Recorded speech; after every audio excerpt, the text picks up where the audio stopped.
Olá, este é o MP com você, um programa produzido pelo Ministério Público do Estado do Espírito Santo em parceria com a Assembleia Legislativa. Hoje estamos recebendo aqui nos estúdios da TV Assembleia o promotor de justiça, dirigente do Centro de Apoio Eleitoral do Ministério Público do Estado do Espírito Santo, Dr. Cláudio José Ribeiro Lemos.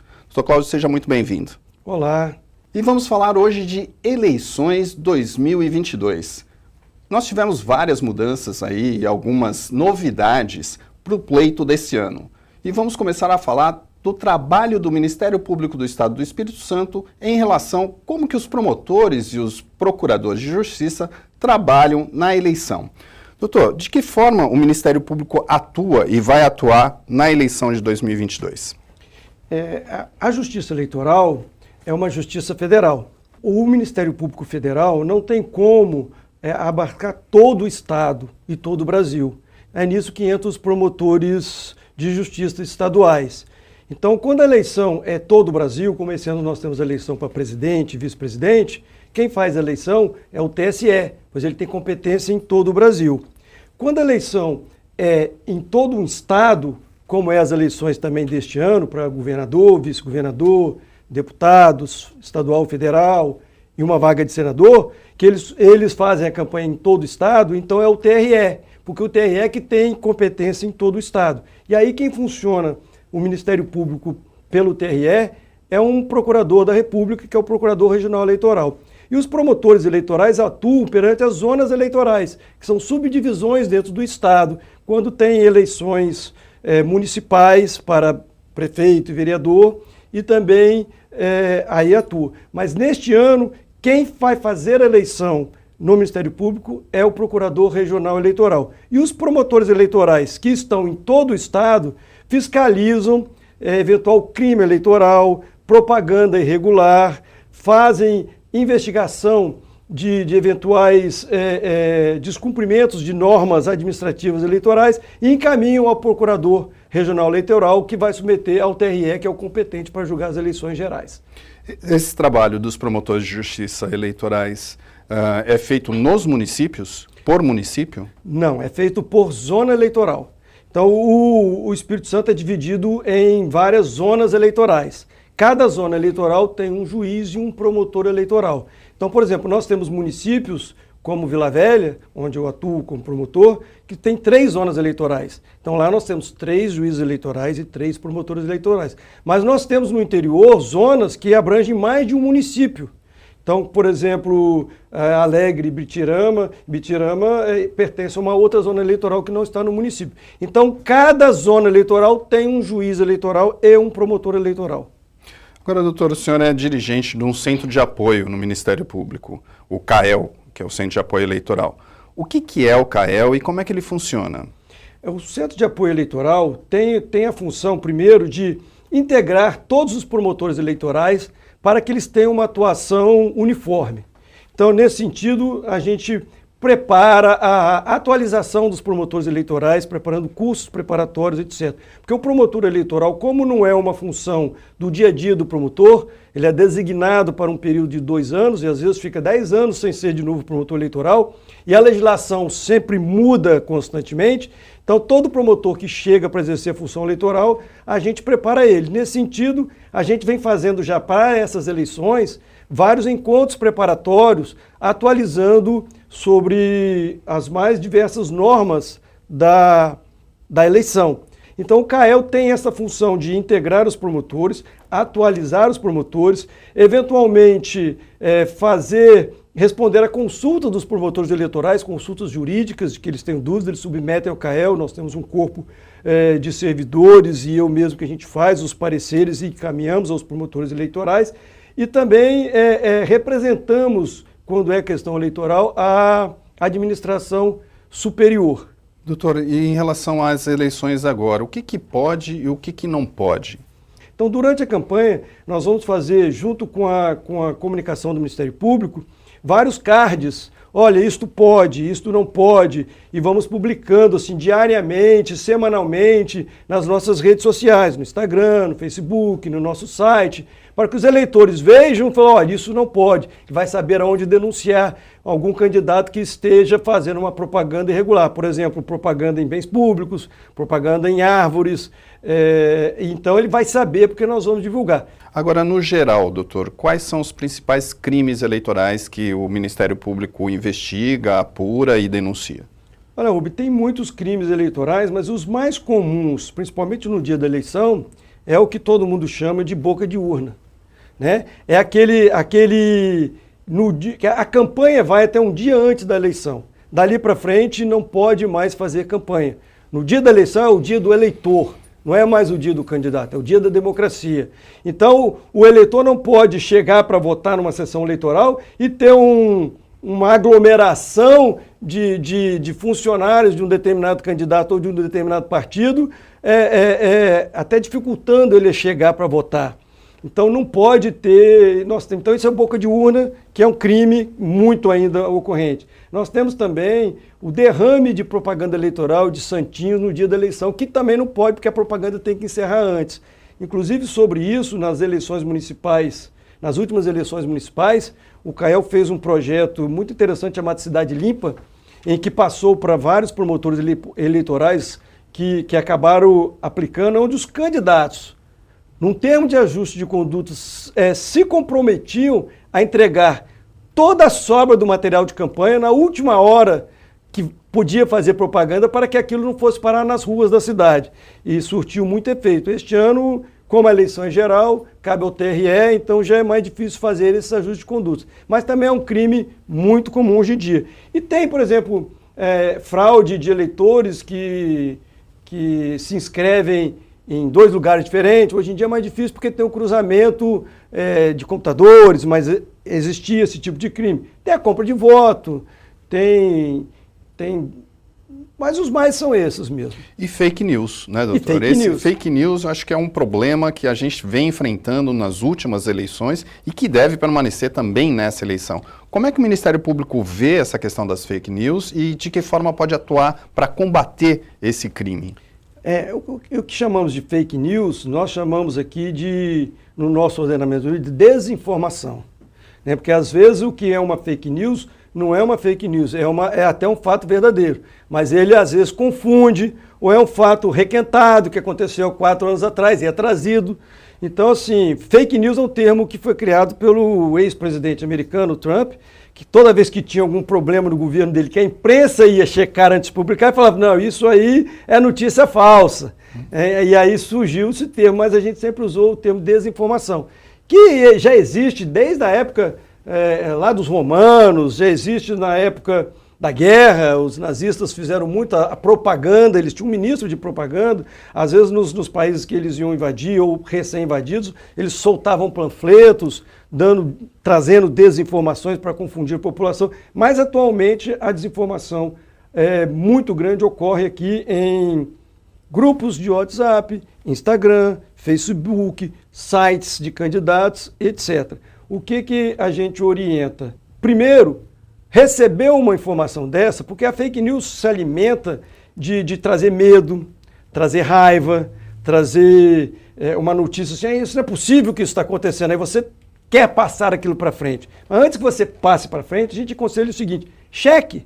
Cheque como? Cheque da imprensa tradicional, que a imprensa checa as notícias antes de publicar. Então, se não está em nenhum daqueles sites de imprensa tradicional que você confia, provavelmente aquilo não é verdadeiro. Se tiver só lá no grupo do tio, do WhatsApp... sempre tem aquela tia da família que vai logo... E isso não é só no tio da família, não. Nós temos, por exemplo, grupos de promotores, que são pessoas que, teoricamente, estão bem atualizados. Eu vejo colegas, às vezes, transmitindo ali, que eu falo, colega, você checou isso? Isso é fake news. Por exemplo, nós tivemos há pouco tempo, no início da guerra da Ucrânia, pegaram lá na Polônia, naqueles lugares das pessoas que tinham fugido da Ucrânia, uma menina com a placa falando sobre Putin, sobre a Rússia, eles apagaram aquilo e colocaram assim, isso é coisa do presidente do Brasil, etc. E aquilo, eles foram publicando. Você, em 5 minutos, 5 segundos no Google, que você viria que aquilo era falso. Então, o TSE tem um site, Fato ou Boato, que você pode entrar no site também, e lá a maioria das desinformações eles pesquisam e colocam ali.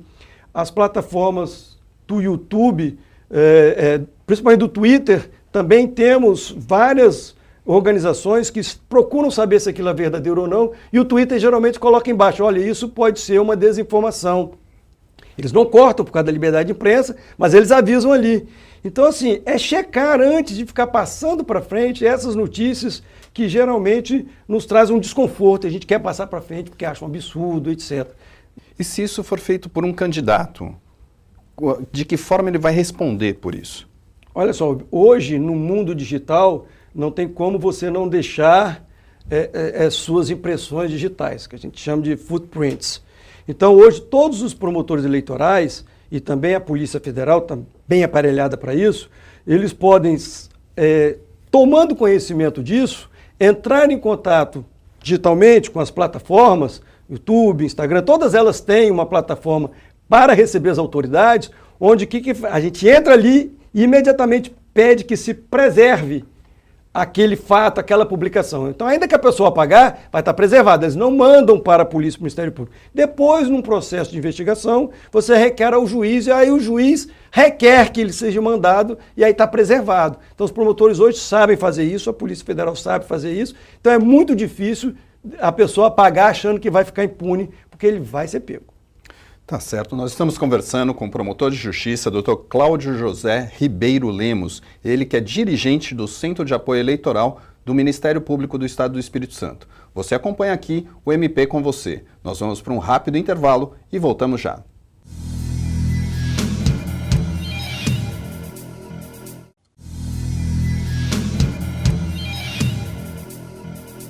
Estamos de volta com o MP com você, um programa do Ministério Público do Estado do Espírito Santo feito para você, cidadão capixaba. Hoje estamos recebendo aqui nos estúdios da TV Assembleia o promotor de justiça, Dr. Cláudio José Ribeiro Lemos, ele que é dirigente do Centro de Apoio Eleitoral do Ministério Público do Estado do Espírito Santo. Nós estamos falando aqui sobre as eleições 2022 e o que você pode fazer e o que não pode fazer e de que forma ajudar para que esse processo seja o mais democrático possível. Doutor, nós falamos já de fake news, falamos dos crimes eleitorais, agora tem uma questão que é a violência de gênero contra as mulheres que ocupam cargos aí públicos. Como é que o Ministério Público tem atuado nessa questão e de que forma essas eleições podem contribuir para que a gente tenha um número maior de representantes do sexo feminino? As mulheres, hoje em dia, elas têm, embora elas sejam mais de 50% da população, 80% dos cargos eletivos são ocupados por homens. Então, isso deixa claro que essa nossa política de reservar 30% para candidatas não está surtindo efeito. Mas a legislação precisa avançar para mudar, para que sejam um percentual não de vagas para candidatos, mas percentual de cadeiras. Então, o dia que nós tivermos 30% das cadeiras serão reservadas para mulheres, elas serão ocupadas, seria muito melhor. Mas nós não chegamos a isso ainda. E as mulheres têm sofrido muita violência política dentro do próprio partido. O partido tem melhorado muito, mas a maioria dos partidos ainda é um lugar de homens, vamos dizer assim. Nós quase não temos dirigentes de partidos mulheres. Então elas acabam sofrendo dentro do próprio partido, com pouco espaço, tinha diminuição das verbas dos fundos partidários, foi preciso dizer, olha, 30% das verbas agora também tem que ser para as mulheres. E a partir do ano passado, veio uma lei exatamente para proteger a violência política contra as mulheres e que alterou o Código Eleitoral, criando um crime dentro do Código Eleitoral, alterou a legislação das eleições e alterou a legislação dos partidos. E também o Código Penal, num crime maior. Então, se criou nessa lei o ano passado um artigo dentro do Código Eleitoral, que é o 356-A, que diz que mulher candidata ou mandatária de cargo eletivo. Então, esse crime, a pessoa que sofre só pode ser essas duas figuras. Ou ela é uma candidata, ou ela já foi eleita. Então, se ela sofrer qualquer forma de violência, de não dar espaço, ou de qualquer outro tipo de violência contra a mulher, será um crime que será punido a uma pena não muito grande, mas uma pena. No mesmo tempo, foi inserido no Código Penal, no artigo 259, um crime também contra a mulher, mas aí é contra crime de gênero, não só a candidata ou aquela mandatária. E também ali prevê crimes contra a raça, contra qualquer tipo de discriminação. A violência racial também é incluída nessa problemática eleitoral? Ela foi incluída no Código Penal, no artigo 259, que previu que também de raça seria um crime, é um crime até mais grave. E nós temos casos, por exemplo, nas últimas eleições municipais, uma candidata em Cariacica, só que ela era advogada, ela sabia, mulher e preta. Ela foi passar com o carro fazendo campanha e teve atos ostensivos contra ela, dizendo que ali não era lugar de mulher, que ele deveria descer daquele carro, etc. Mas ela, como advogada, tomou as providências, nós procuramos também, demos o apoio e foram punidas as pessoas. Mas, enfim, isso ainda acontece, mas o Ministério Público está de olho e os promotores eleitorais em todos os municípios, se isso ocorrer, podem abrir inquéritos que a gente chama de piques eleitorais para apurar esse crime. A polícia também pode, a Polícia Federal, assim como o Ministério Público Federal, não tem pernas para estar em todos os estados, então as polícias civil vão dar esse apoio também aonde a Polícia Federal não pode ir, e para investigar esses crimes, fazer o inquérito e que essas pessoas depois sejam levadas à justiça para pagar por esses crimes. Agora, doutor, de que forma identificar um crime desse e de que forma denunciar um crime como esse? Não só os crimes eleitorais, ou os crimes mais graves como de gênero e de raça, eles podem ser denunciados por qualquer forma de outro crime, né? Você pode procurar a delegacia, você pode procurar o Ministério Público, pode procurar o promotor eleitoral na zona eleitoral, a promotoria, inclusive no dia das eleições. Todas as unidades do Ministério Público do Estado estarão abertas, trabalhando na eleição. Vamos, inclusive, dar apoio às polícias. A Polícia Federal não tem delegacia no interior do Estado.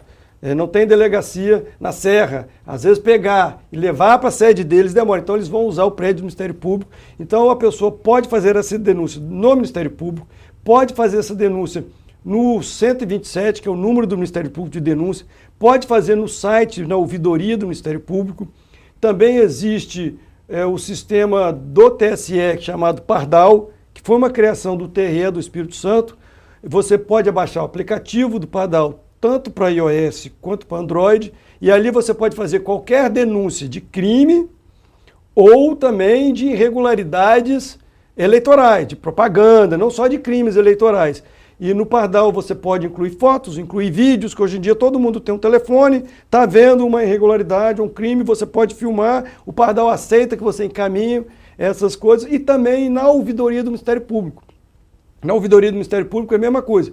Pelo site do Ministério Público, pelo 127 e também pelo aplicativo que o Ministério Público tem no Espírito Santo, chamado MPES Cidadão. Você abaixa também para iOS e para Android, e ali você pode fazer essas denúncias, que a gente chama de notícia de fato, dentro do Ministério Público, que elas serão encaminhadas e apuradas. As pessoas precisam se identificar para fazer esse tipo de denúncia, doutor?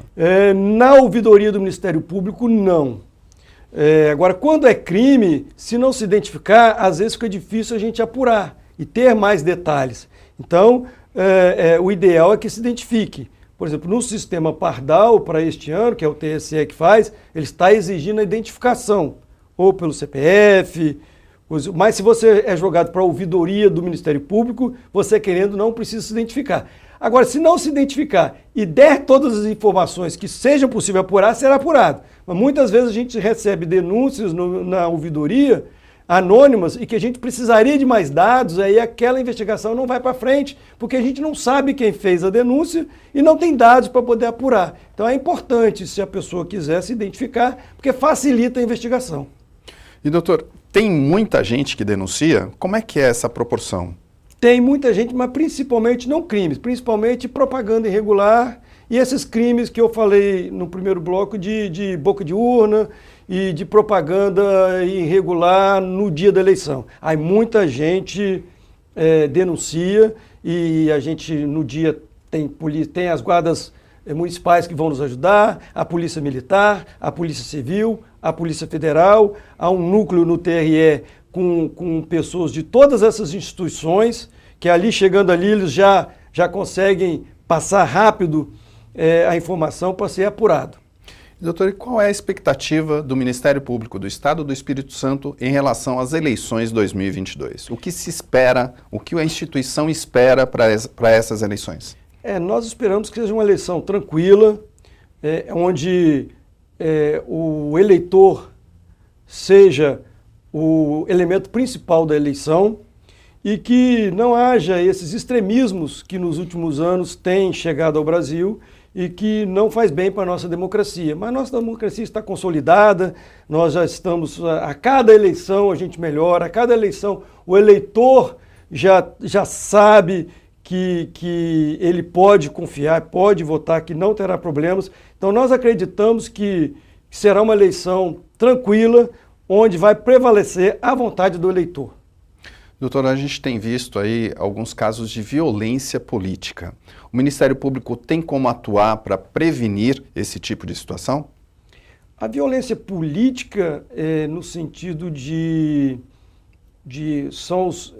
o que nós temos, assim, muito nas redes sociais, são o que eles chamam de haters. São aquelas pessoas que odeiam um determinado assunto, por exemplo, ele odeia esquerdistas, ou odeiam direitistas, ou odeiam pretos, ou odeiam mulheres, eles odeiam de graça, não tenham coisa. Essas pessoas cometem vários crimes, às vezes cometem crimes de injúria, de calúnia, de difamação, crime de raça, como falei, ou se for contra a candidata. E nós estamos atentos a isso também, vamos apurar e não vamos tolerar esse tipo de atitude e de crime nas eleições. E doutor, para a gente encerrar aqui o nosso programa, qual a mensagem que o senhor pode dar para o cidadão capixaba? Eu digo ao cidadão capixaba o seguinte: fique tranquilo, escolha bem seu candidato, vá às urnas e exerça o seu direito de voto para que a nossa democracia continue cada vez melhor e mais forte. Tá certo. Nós agradecemos aqui a presença do promotor de justiça, Dr. Cláudio José Ribeiro Lemos, ele que é dirigente do Centro de Apoio Eleitoral do Ministério Público do Estado do Espírito Santo. E encerramos aqui o MP com você, um programa feito em parceria com a TV Assembleia. Até o próximo.